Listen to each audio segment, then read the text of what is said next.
It's the Spooky Show with Willie.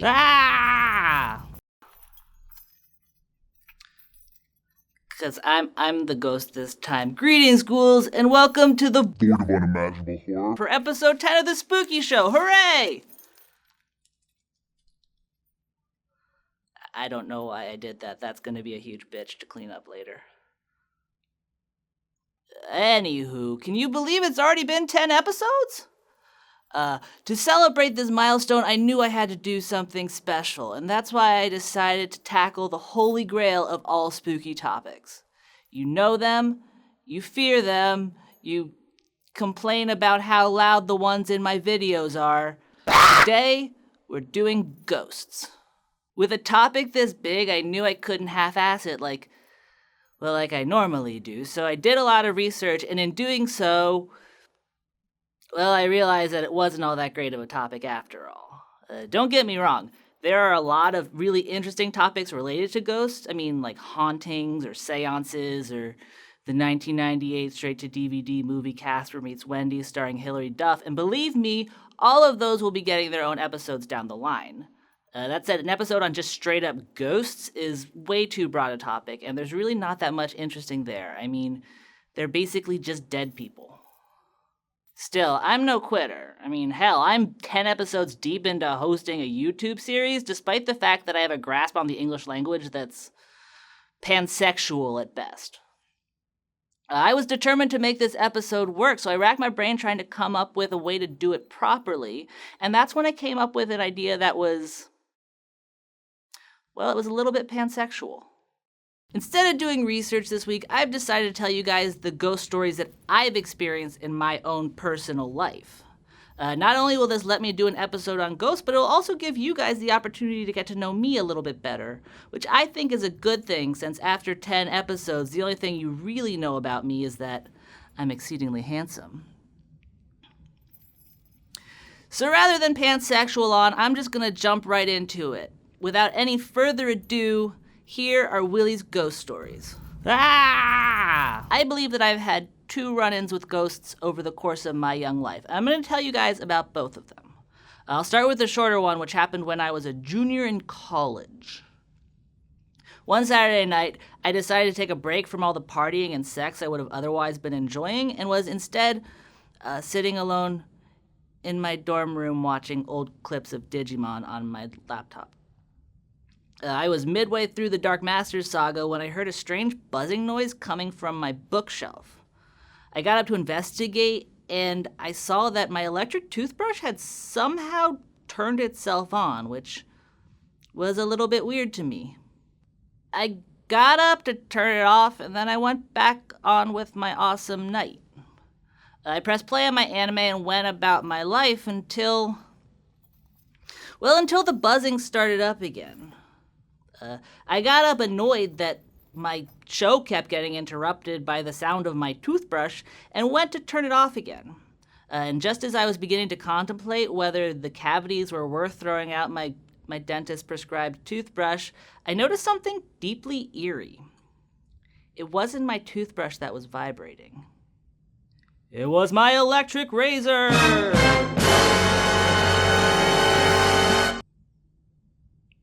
Okay, maybe that ghost story doesn't seem like it has that much ghost in it. But that said, it was creepy because I wasn't sure what made those 2 things turn on independently of one another, and truth be told, I was spooked. That said, I can see how you'd be upset at me for wasting your life by telling you the story, but like I said, that's only story 1 out of 2, so hopefully you like the next one a little bit better. The next story began in 2012 when my grandfather died. He had been sick for a while, and he passed away in his own home at a time that I coincidentally happened to be visiting. It was obviously a very weird day for me and my family, and it ended with me and a couple of my cousins sitting in my grandparents' living room, not really sure what to do with ourselves. Before I get too deep into this story, I should probably say that even without ghosts, my grandparents' house was was scary as balls.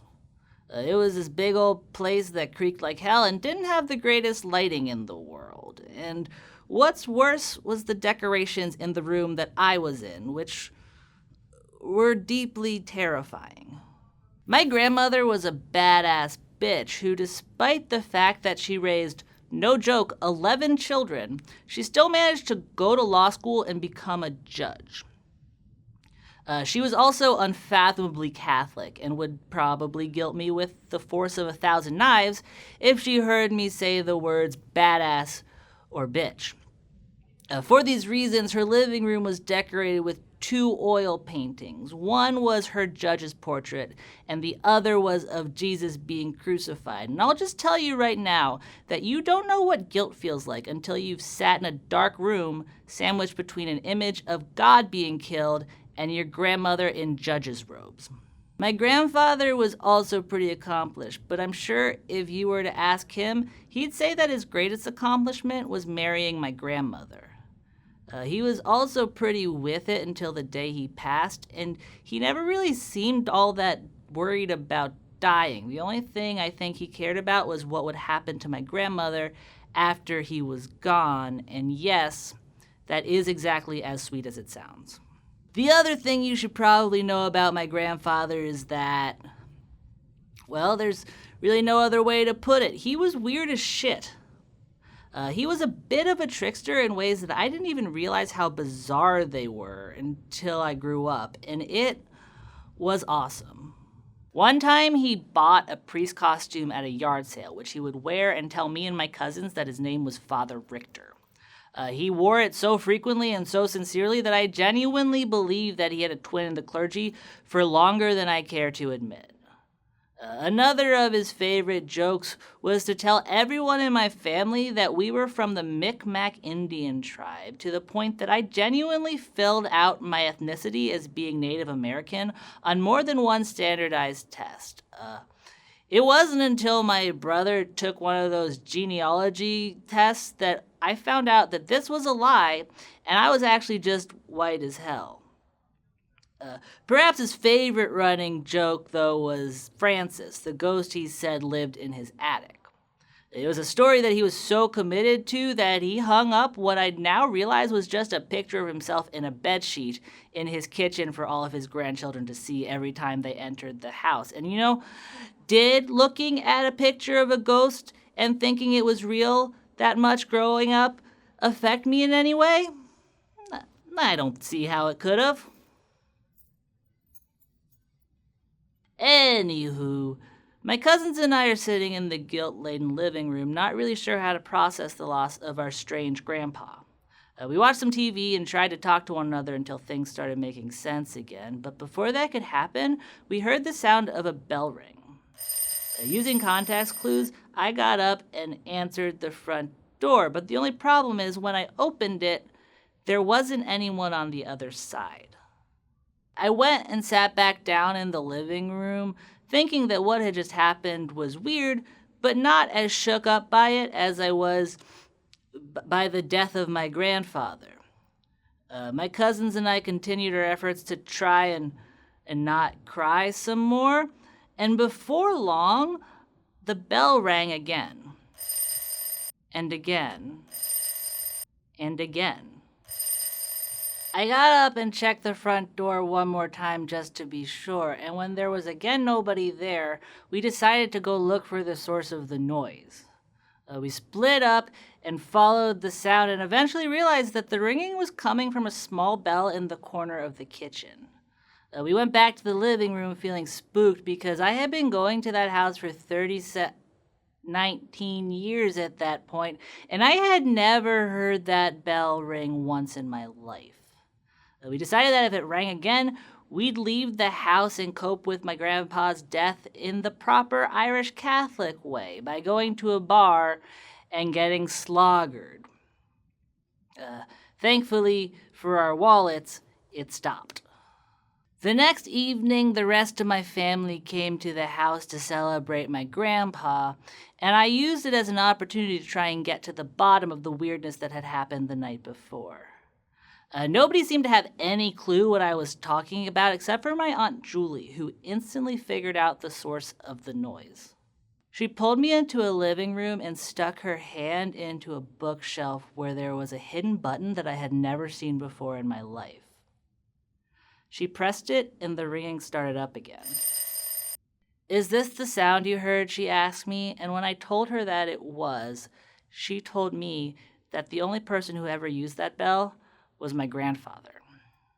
Apparently, one of his favorite tricks to play on his kids was to ring it and make them bring him stuff just to annoy them. I don't really remember what I said after that, but I do remember feeling a little bit better. There was still a lot of stuff that didn't make sense to me, but it didn't bother me as much anymore. I think at the end of the day, that's what I like so much about all this spooky stuff that I talk about on this show. I don't know what happened that night. I don't know if it was my grandfather's ghost playing one last prank on us, or if he was trying to get our attention to make sure that we were taking care of my grandmother, or if it was just Francis saying goodbye to the only person who actually believed in him. I also can't say for sure that it wasn't just a weird coincidence caused by some less than savory wiring, but what I do know is that it felt very special to me. Whether it's real or easily explained away by science, supernatural stuff makes the world into a more interesting place. It turns the world into stories and makes sad nights on the couch into memories that you cherish for the rest of your life. I don't know about you, but as far as I'm concerned, that's pretty... well, there's no other word for it. That's pretty pansexual. That's it for me, but now I want to hear from you guys. If you have a story like this, please email it to me at this address because I'd love to start sharing y'all's run-ins with the paranormal on here, mostly because it means I would have less writing to do. Also, please like, subscribe, share, comment, write my show's name in on your voting ballot, anything you can do to help me grow. Other than that, I don't have much to say besides I'm Willie Muse, and this is The Spooky Show. See you later, ghouls. Ah!